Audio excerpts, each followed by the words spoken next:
از بری تمرنگی مرا زد کردی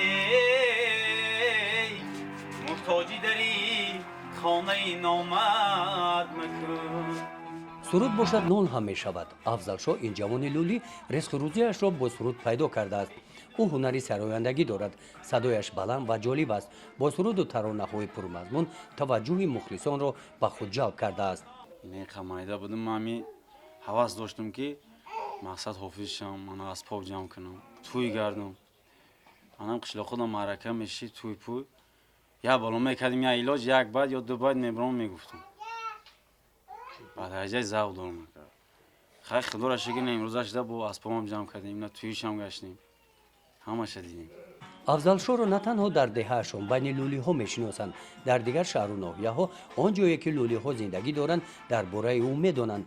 در توی و معرکه های خرسندی اولادها بارها دعوت شده است.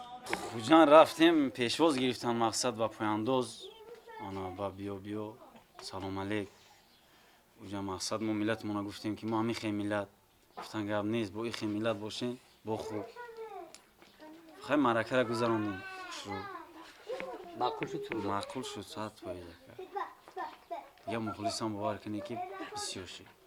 در صنعت سرایندگی افضل شاه با استادان صنعت پیروی میکند. قابل جان ظریفوف ایرکی نادنایوف ما این حافظه بسیار دوست می‌دارم بعد هم سرودن هم کم کم ایجاد میکنیم. افضل شاه مکتب نخوانده است. خوشبختانه با شرافت صاحب استقلالی تاجیکستان این میدان ملت صاحب مکتب شدند. در مؤسسه تحصیلات اساسی دهه پهلوان آباد جماعت دهاتی به نام میرزاعلی وایسف لولی ها میخوانند. آنها خط و سواد میآموزند. ما نمیتونستیم نه معلم آمدن ما در سواد یاد دادن روی درست آوردن برای معلم شدم. این خیلی اولادو یگان معلم شد و نازه بخیان. بعد معلم شدی آینده چیکار کردنی بعدی که معلم آینده بعدی معلم شدن نه مکتب در میان کار میکنم. نمی نسل خودمون را پیش میبریم. تربیه میکنیم. پرابلم هیچی نبود. مودا همش درس در می اومدن. با خونه رفتن گشتن خبر گرفتن نبود. هر سحری چخیلی که مکتبای توچکو می اومدن سحری خطی به درس می اومدن. لیکی فرما یگانه نداشتن انا حوض فرما یگانه مو طلبامون همش فرما یگانه خطی به مکتب می آیند. از خودکنیشون چه خیلی کردن؟ از خودکنیشون خیلی امو کومش که فهمش خوب داره در این مکتب درس تیار میکنن میخونن. انا این جوانان لولی مکتب رو ختم کردند و معلومات میانه ناپور مقصد دارند که تحصیل رو ادامه داده صاحب کسب و هنر گردند.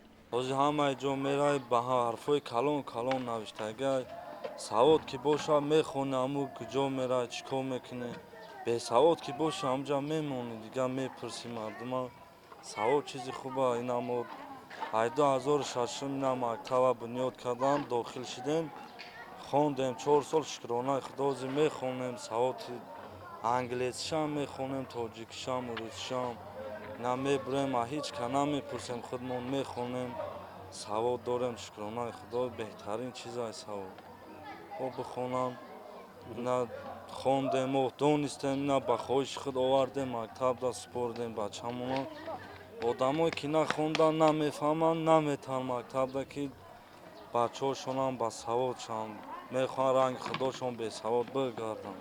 خوندن میرفتم مسکو رفتم دیگه موند مبلغ نبود که داخل شوم و این دا باید من داخل میشدم مبلغ نرسیده کمی کرد برای همین نرفتم. یعنی در دیروز حواسی وای نشدم. بله کالجی وای با خونده و این دا حربی آمودگی دفاع حربی دا داخل شوم مبلغ نرسید مسکو رفتم اونجا دیپورت کردم با گشتم اومدم. نفرانی که در مکتب تحصیل کردند طرز حیاتی سالم را انتخاب کردند. با ورزش مشغول هستند. بین جوانان لولی نظر به دیگر نمودهای ورزش فوتبال رشد یافته است.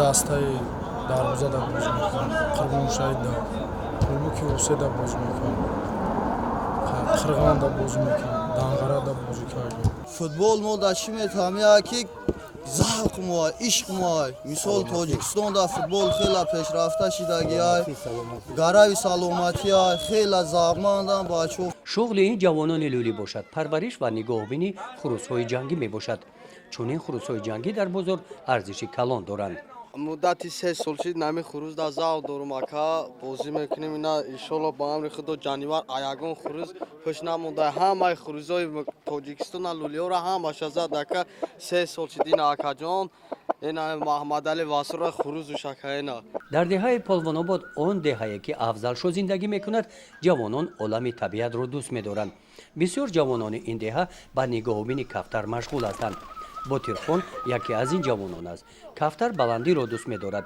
дар ҳавлии хонаашон барои кафтарҳо ана ҳамин гуна ҷой сохтааст ботирхон зиёда аз 50 кафтарро нигоҳубӣ намуда ҳамарӯза барои онҳо дон мехарад нақшана мехезом акан тор хунада мепаранд савдо тамом амира ҳаловар мебарӣ